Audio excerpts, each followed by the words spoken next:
Bismillahirrahmanirrahim. Al-babul khamis wal 'ishruna fi fadilatin nikahi. Bab yang kelima dan 20, berarti bab yang ke-25. Memang orang Arab begitu, kalau ngitung yang kecil dulu ya, baru gede belakangnya. Kalau kita yang gede dulu baru kecil. Fi fadilatin nikahi, di dalam menerangkan tentang keutamaan menikah. Qala an-nabiyyu alaihi salatu wassalam, bersabda Nabi kita Muhammad sallallahu alaihi wasallam, at-tazwiju barakatun wal waladu rahmatun fa akrimu auladakum fa inna karamatal auladi ibadatun. Sabda dari Rasulullah sallallahu alaihi wasallam, at-tazwiju, bojo, membangun rumah tangga, atau bisa diartikan menikah. Barakatun adalah berkah. Menikah itu berkah. Wal waladu, dan anak, rahmatun adalah rahmat, kasih sayang. Fa'akrimu, maka muliakanlah olehmu auladakum, anak-anak kalian. Fa inna karamatal auladi, karena sesungguhnya kemuliaan anak itu atau memuliakan kepada anak itu, ibadatun adalah bagian dari ibadah.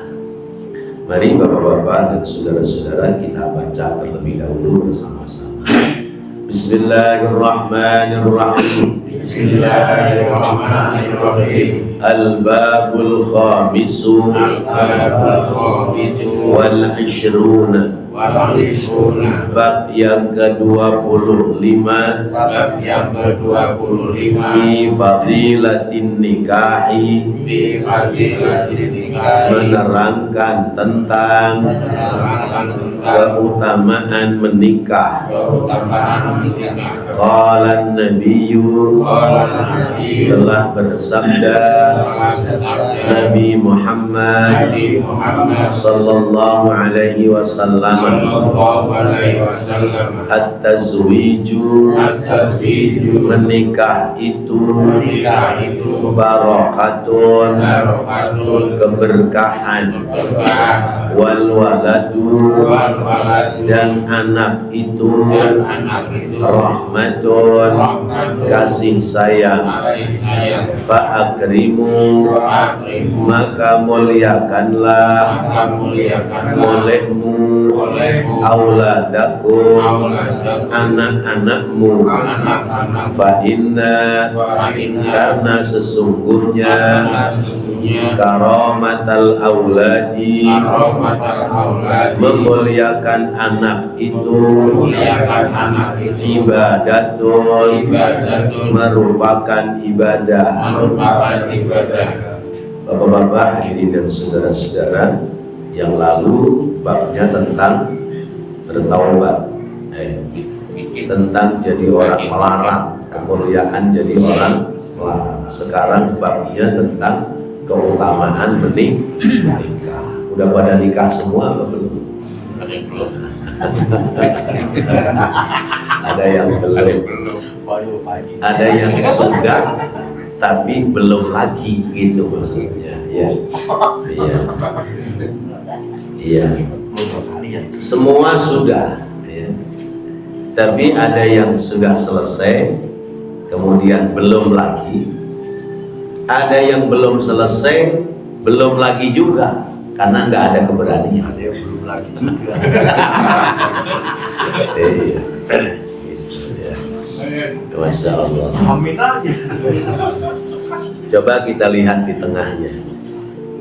Qala sallallahu alaihi wasallam, bersabda Rasulullah sallallahu alaihi wasallam, man tarakat tazwija makhafatal ailati falaysa minna, wa hadha dhammun li'illatil imtina'i la li asli tarki kada fil ihya'i. Man, siapa orang taroka yang meninggalkan at-tazwija, berjodoh, meninggalkan pernikahan, makhafatal ailati, karena takut kesulitan, falaisa minna, maka dia tidak termasuk dari golongan kami, kata Rasulullah. Tidak termasuk pada golongannya Rasulullah SAW. Orang punya kemampuan untuk menikah tapi tidak mau menikah, maka digolongkan laisa minna. Wahada, dan ini dhammun, ya, ancaman, ya, li'ilatil imtina'i, karena sebab mencegah, la li asli tarki, bukan sebab karena meninggalkan. Kada fil ihya'i, demikian diterangkan dalam kitab Ihya Ulumuddin. Jadi ada orang yang tidak mau menikah karena takut, ya, tidak mampu memberikan nafkah kepada keluarga.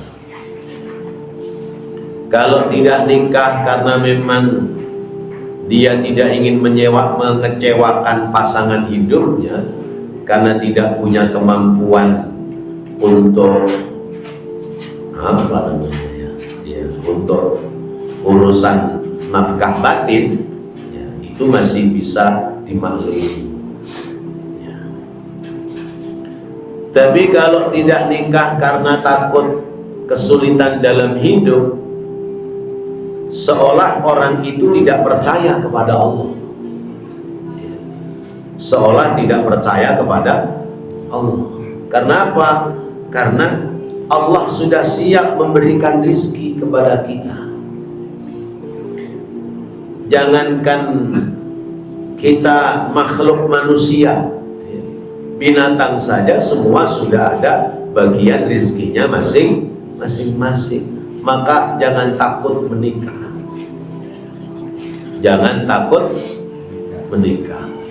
Jawabannya rada kendor. Jangan takut menikah. Karena menikah itu menjadi berkah. Berkah itu ziyadatul khair, bertambahnya nilai kebaikan.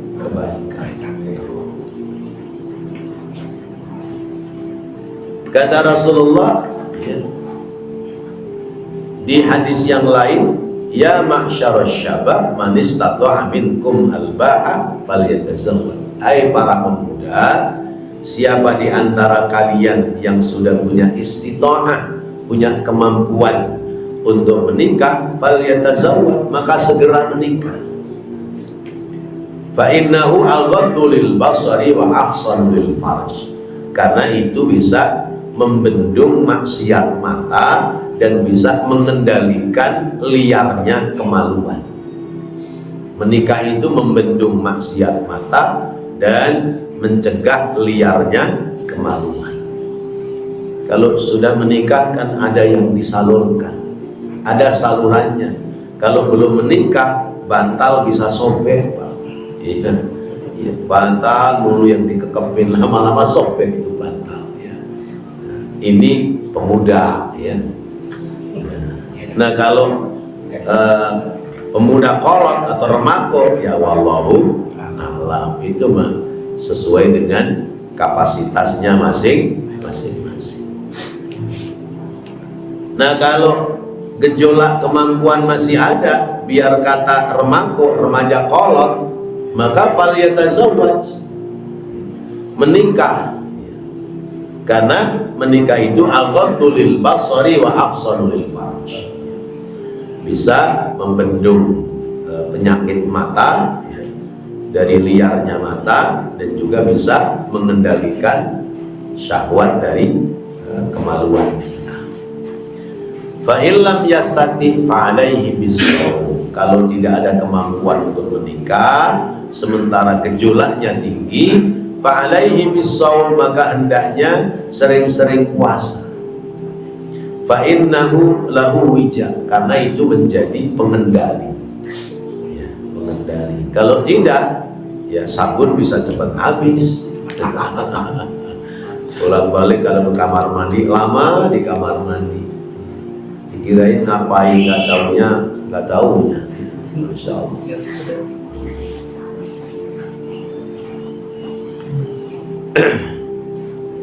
Jadi laisa minna, bukan termasuk golonganku, artinya adalah li'ilatil imtina, karena sebab mencegah, bukan karena meninggalkan. Nanti dijelaskan pada keterangan selanjutnya.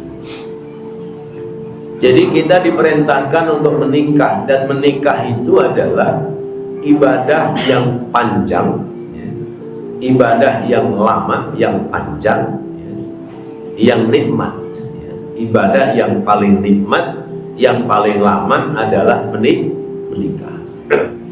Sebab selama kita menikah dan nikah kita tidak rusak oleh perceraian, berarti selama itu pula kita sedang ibadah. Orang yang menikah berarti dia sedang ibadah lewat pernikahan.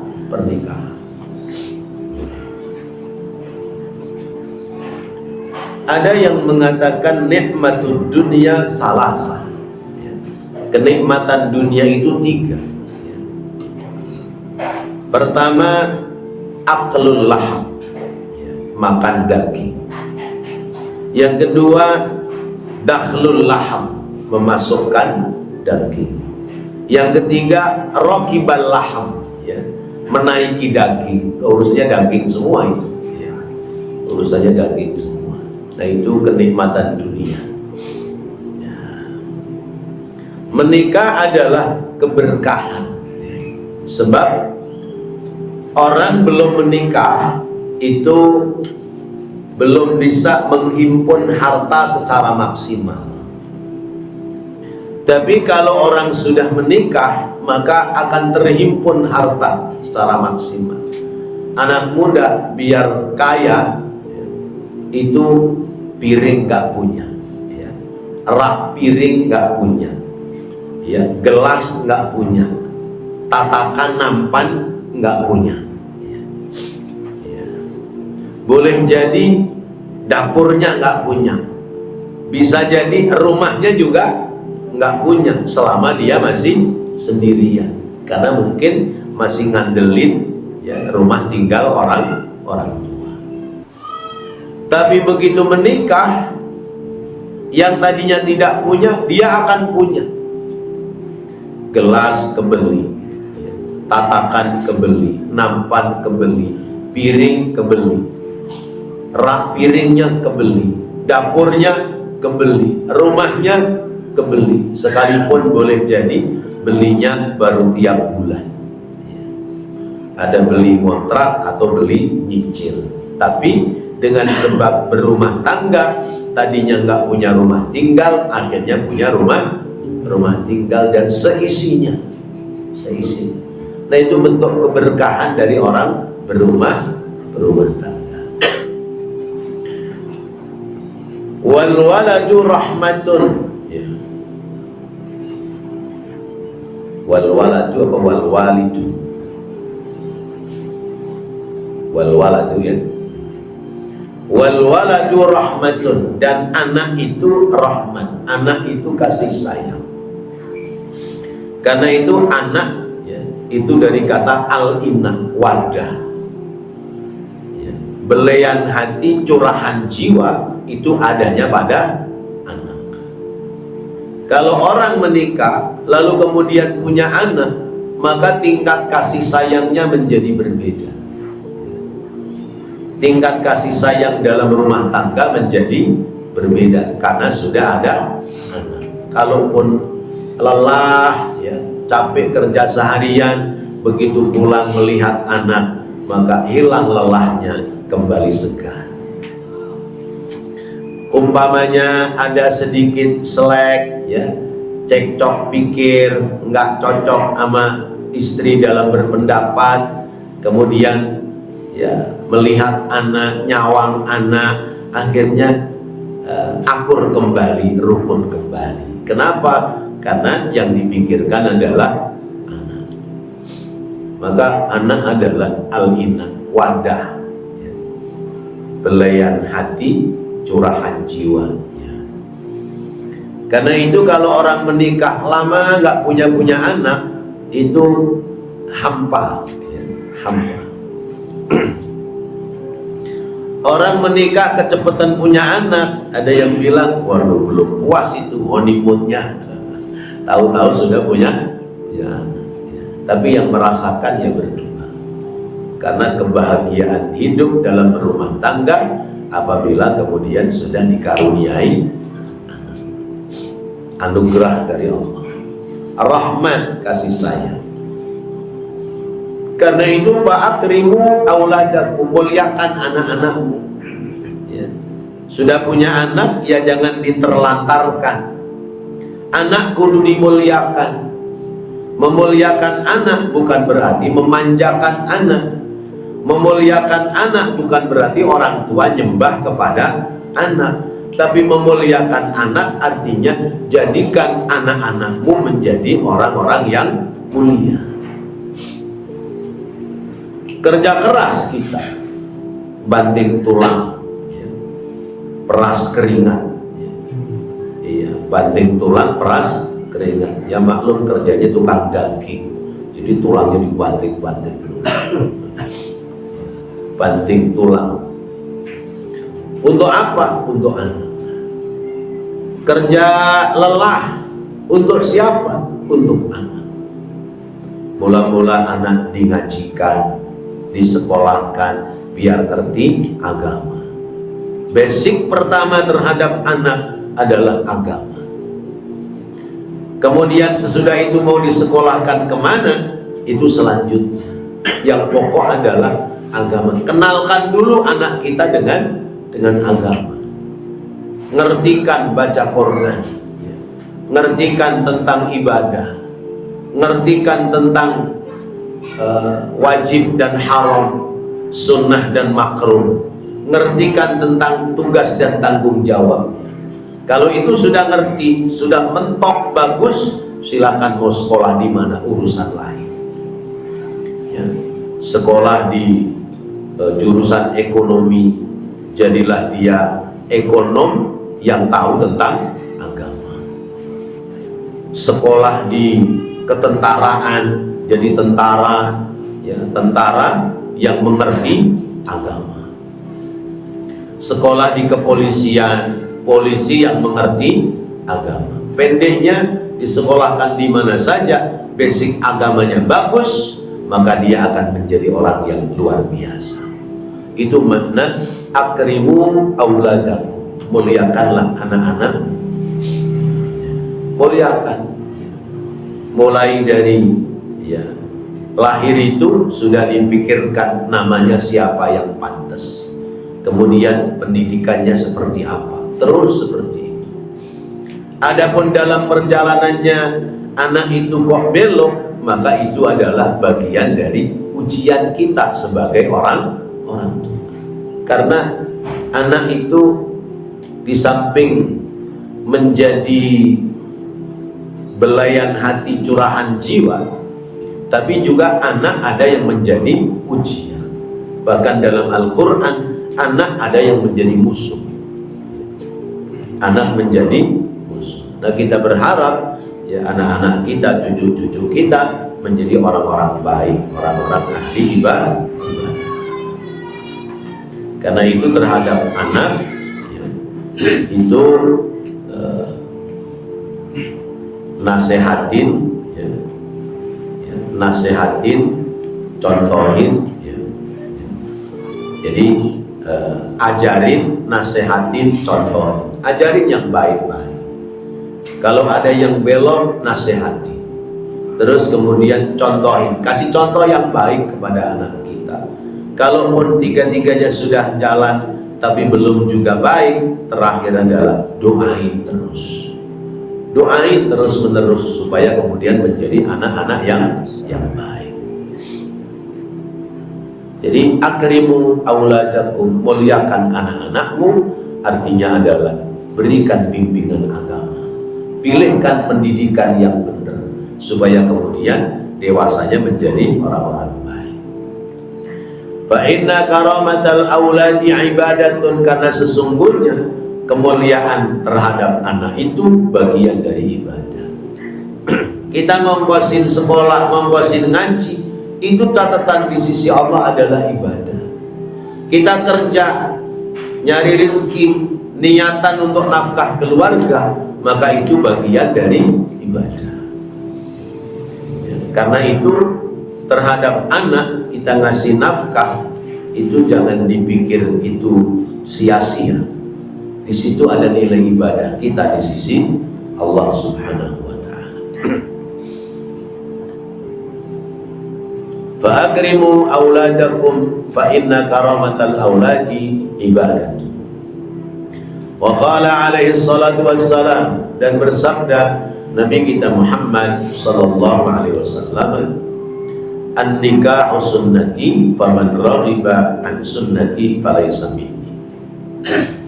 An-nikahu, nikah itu sunnati, sunnati adalah sunnahku, yakni tariqati. Nikah itu adalah jalanku, sunnahku atau jalanku. Faman, maka siapa orang raghiba yang benci an sunnati, dari jalanku, dari sunnahku, falaysa minni, maka dia bukan termasuk golongan umatku. Mari kita baca kembali. Bismillahirrahmanirrahim. Bismillahirrahmanirrahim. Wa qala, dan bersabda Nabi Muhammad sallallahu alaihi wasallam, an-nikahu, menikah itu sunnati, adalah jalanku. Faman, maka siapa orang raghiba, yang benci an sunnati, dari jalanku, falaisa, maka bukanlah dia minni, dari golonganku. Bapak-bapak dan saudara-saudara, ayo kita lihat lagi di tengahnya. An-nikahu sunnati ay tariqati, yaitu jalanku. Faman raghiba bi kasril ghaini, dengan kasrah huruf ghinnya, an sunnati, dari sunnahku, ay man lam yaruddah, siapa orang yang tidak mengikutinya, falaisa minni, maka dia tidak masuk dalam golonganku. Ay falaisa ala manhaji, dia tidak masuk pada manhajku, tidak masuk pada jalanku, tidak masuk pada bagian dari salah satu sunnahku. Ini jangan dipahami keliru, ya, jangan keliru paham kita. Nikah itu sunnah Nabi. Kalau tidak menikah berarti bukan umat Nabi. Enggak begitu maknanya. Ya. Nikah adalah sunnah Nabi. Siapa orang yang tidak menikah, maka berarti dia meninggalkan salah satu dari sunnah Nabi. Tapi dia masih menjalankan sunnah-sunnah yang lain, ya. Misalnya sholat 5 waktu berjamaah masih dikerjakan, infak, sedekah masih dikerjakan, kebaikan-kebaikan yang lain masih dikerjakan. Tapi menikah belum. Itu bukan berarti dia bukan termasuk golongan umat Nabi, tapi termasuk orang yang meninggalkan salah satu sunnah Nabi. Wa madatu raghibun, raghiba, dan bahasa raghiba, kalimat faman raghiba, idza ta'adda bi fi, apabila disambung dengan kalimat fi, fa maknahu arada, menginginkan. Wa idza ta'adda bi'an, dan apabila disambung dengan kalimat an, famaknahu lam yarid, maknanya tidak suka. Jadi ada kalimat raghiba an, ada kalimat raghiba fi. Kalau raghiba fi itu artinya senang, artinya senang. Tapi kalau raghiba an artinya benci. Jadi sama-sama kalimat kata raghiba, tapi kalau disambungkan kepada fi maknanya suka. Tapi kalau disambungnya dengan kalimat an, ya, dengan kata an, raghibaan, itu maknanya benci, tidak suka. Berarti suka dengan tidak suka itu tipis, ya. Orang satu saat suka, satu saat tidak suka. Atau sebaliknya, satu saat orang itu tidak suka, saat yang lain kadang-kadang jadi suka. Nah, itulah kehidupan. Ada raghiba fi, ada raghibaan. Nah, bapak-bapak dan saudara-saudara yang dirahmati Allah, nikah adalah sunnatul anbiya. Nikah itu perjalanan para nabi. Nikah adalah thariqah, jalannya para nabi dan para rasul. Nabi siapa yang tidak menikah? Hampir semua nabi, semua rasul menikah, kecuali Nabi Allah Isa alaihissalam. Nabi Isa tidak menikah, tapi bukan tidak menikah, belum sempat menikah.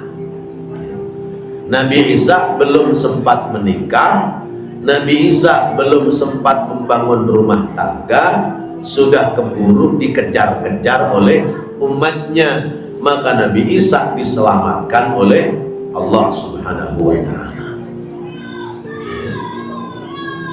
Dalam Al-Quran disebutkan, wa ma qataluhu wa ma salabuhu walakin syubbiha lahum barrafa'ahu Allahu ilaihi. Nabi Isa tidak dibunuh, Nabi Isa tidak disalib, tetapi dirafahkan oleh Allah, diselamatkan oleh Allah, ditempatkan dalam satu tempat. Kemudian Allah menyerupakan orang yang mengejar Nabi Isa, disamakan bentuk rupanya kayak Nabi Isa, akhirnya ditangkap dan mereka menyalibnya, sehingga orang taunya yang disalib adalah Nabi Isa, padahal Nabi Isa diselamatkan oleh Allah. Nanti akhir zaman Nabi Isa akan turun kembali ke dunia dan menjadi bagian dari umat Nabi Muhammad SAW. Perlu digarisbawahi bahwa nanti Nabi Isa akan turun kembali ke dunia di akhir zaman. Dia turun kembali bukan membawa syariat Nabi Isa, tetapi dia membawa syariat ajaran Nabi Muhammad, menjadi umat Nabi Muhammad. Itulah Nabi Allah Isa alaihissalam. Jadi Nabi Isa bukan tidak menikah, tapi belum sempat menikah. Maka dikatakan Nabi yang termiskin adalah Nabi Isa. Umatnya paling sedikit. Diterangkan kaum Hawariyun itu wakila cuma 7 orang atau wakila 12 orang. Itu umat yang setia kepada Nabi Isa. Selebihnya memusuhi Nabi Isa. Nabi Isa, Nabi yang termiskin, belum punya rumah, belum punya istri, nggak punya anak, ya.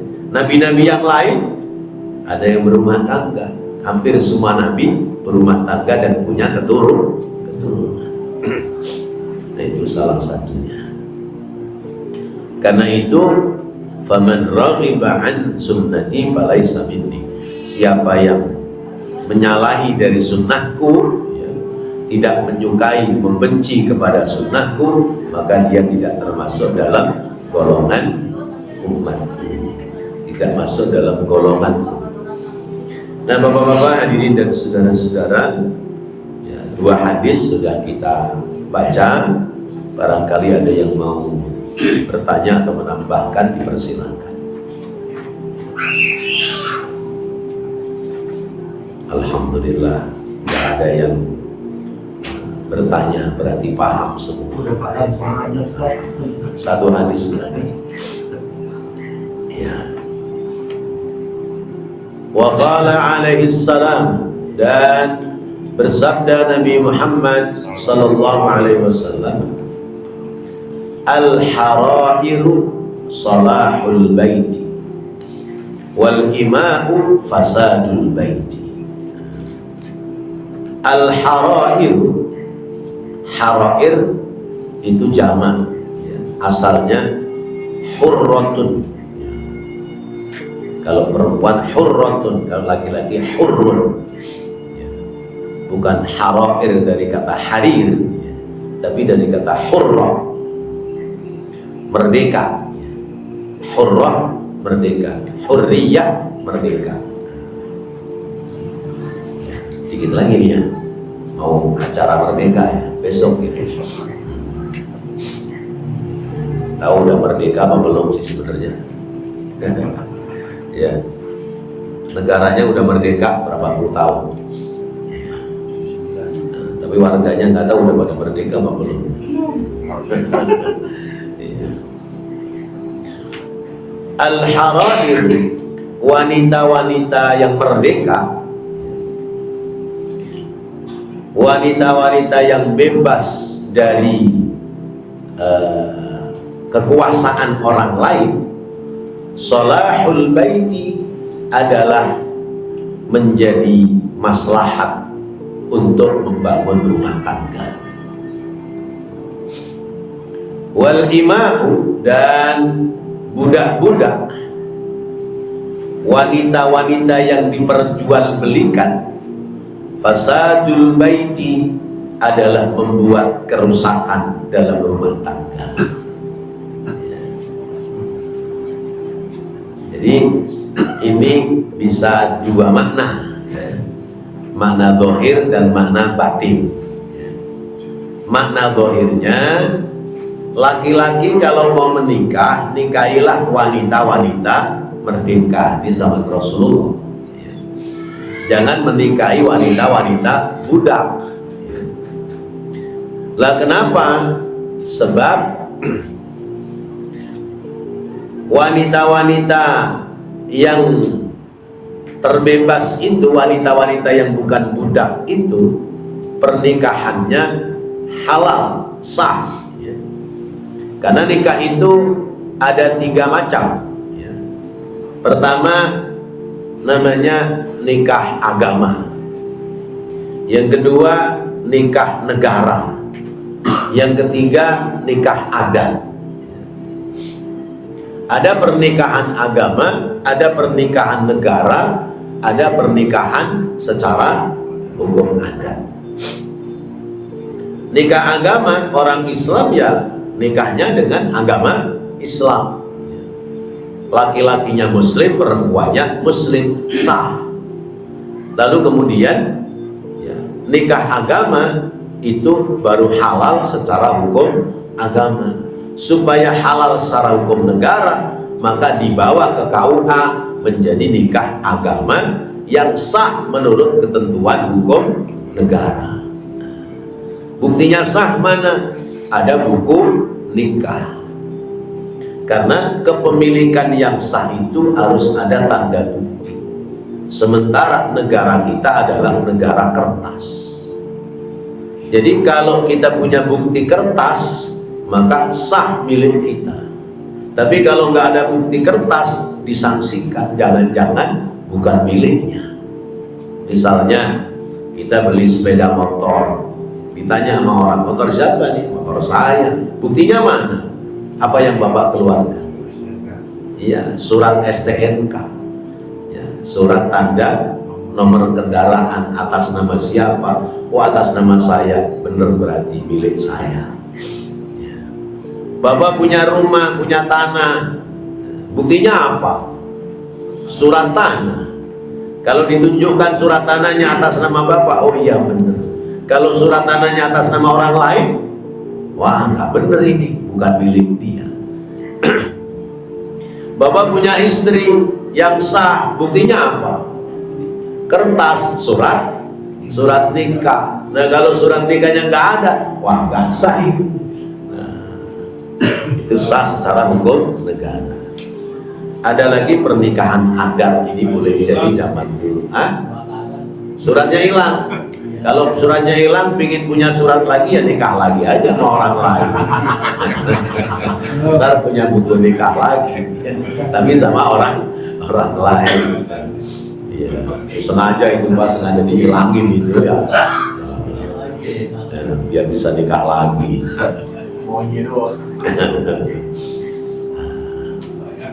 Adapun nikah secara hukum adat itu boleh jadi di zaman dulu, nikahnya secara adat aja, karena zaman dulu mungkin belum paham tentang hukum agama, jadi yang berlaku hukum adat. Nah kalau adatnya adat Islam ya kembali kepada hukum Islam. Kalau adatnya luar Islam ya kita nggak tahu hukum luar Islam. Sebab al-adat muhakkamah, adat itu kadang menjadi hukum.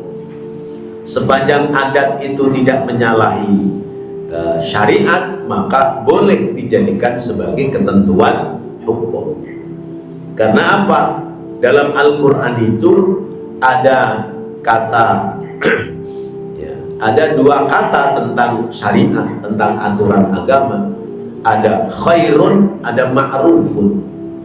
Khairun, sebuah kebaikan yang bersumber dari hukum Islam, baik Quran maupun hadis atau ijma' qiyas. Tapi ada ma'rufun, kebaikan yang bersumber dari adat setempat, sepanjang adat itu tidak menyalahi aturan agama. Seperti hukum waris orang Jawa, sepikul, segendong, adat atau bukan? Ada, laki-laki sepikul, perempuan segendong.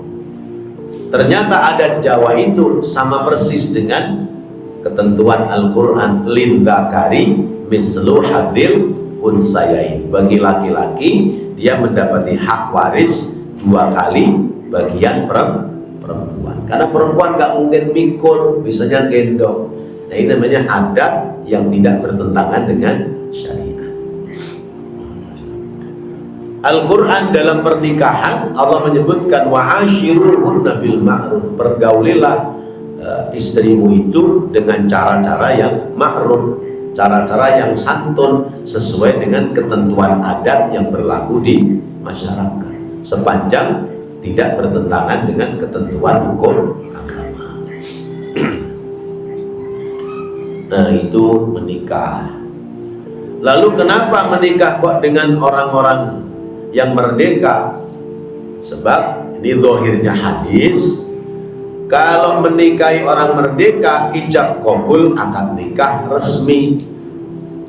Tapi kalau menikahi budak yang diperjualbelikan itu tidak usah ijab qabul akad nikah, sudah jadi miliknya. Saya beli perempuan dari pasar perbudakan, saya bawa ke rumah, nggak usah saya ijab qabul akad nikah, udah saya bisa pergauli. Kan jadi beda ya. Satu dengan akad nikah, satu tanpa akad nikah secara hukum agama. Karena budak itu bisa dipergauli oleh majikannya.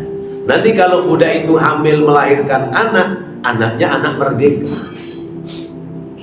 Tetapi wanita budak yang dipergauli oleh majikannya, kira-kira suka sama suka apa karena terpaksa? Boleh jadi karena terpaksa. Sesungguhnya tidak suka dengan majikan ini, tapi karena sudah menjadi miliknya maka dia persilahkan. Karena itu budak-budak itu dia tidak mampu membangun bangunan rumah tangga karena perempuan yang tidak berstatus sebagai wanita yang merdeka. Nah, kalau wanita yang merdeka, wanita dinikah itu dimuliakan oleh laki-laki, diberikan kedudukan dalam rumah tangga, maka wanita menjadi mulia. Tugas laki-laki, tugas suami itu sesungguhnya berat, Pak. Bagian nyuci juga tugas laki-laki, bagian masak juga tugas laki-laki. Bagian nyari rizki tugas suami. Semua ini tugas suami. Lalu tugas istri apa? Berhias, bersolek, supaya suaminya senang. Tapi ada satu poin yang wanita itu kalau ingin masuk surga harus taat kepada suami. Maka memasak yang tugasnya suami, ketika suami repot menyuruh istri masak, istri kudu mau. Tapi ingat, sesungguhnya memasak adalah tugas suami. Begitu ya. Maka saling mengisi ya, saling mengisi. Mencuci pakaian tugas suami. Tapi wanita yang baik taat kepada perintah suami. Karena suaminya repot nyari rezeki, maka bagian nyuci mak udah mak yang nyuci, nanti bagian rezeki saya bagi. Begitu. Itulah tugas kehidupan ya. Yang perlu kita ingat adalah bahwa tugas-tugas dalam rumah tangga sesungguhnya tanggung jawab suami. Nah, itu istri berarti dimuliakan ya. Dimuliakan dalam rumah tangganya. Jadi kalau perempuan-perempuan pada dengar, asik, mulai besok saya nggak nyuci lagi dah, yang nyuci orang laki. Ya, kalau nanti suami ngomong ya saya jawab aja. Tuh semalam pengajian Ustaz ngomongnya begitu. Wah, saya bakal digeruduk sama bapak-bapak ini. Ya, suaminya nggak ngaji mah nggak tahu gitu ya. Masya Allah. Kalau wanita itu wanita merdeka, maka sejajar. Itu namanya kufu kafalah.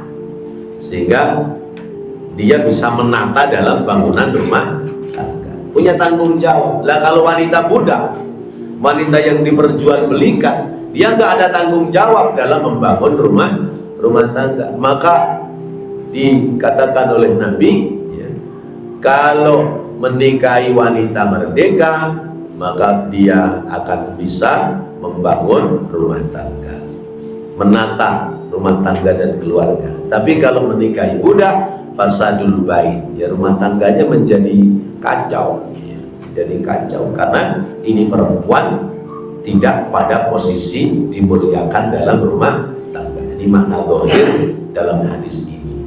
Nah, makna batinnya, karena zaman sekarang ini bukan zaman perbudakan ya, bukan zaman perbudakan, maka bisa saja dimaknai menikah secara resmi menjadi mulia dalam bangunan rumah tangga. Menikah yang tidak secara resmi itu akan kesulitan dalam membangun rumah tangga.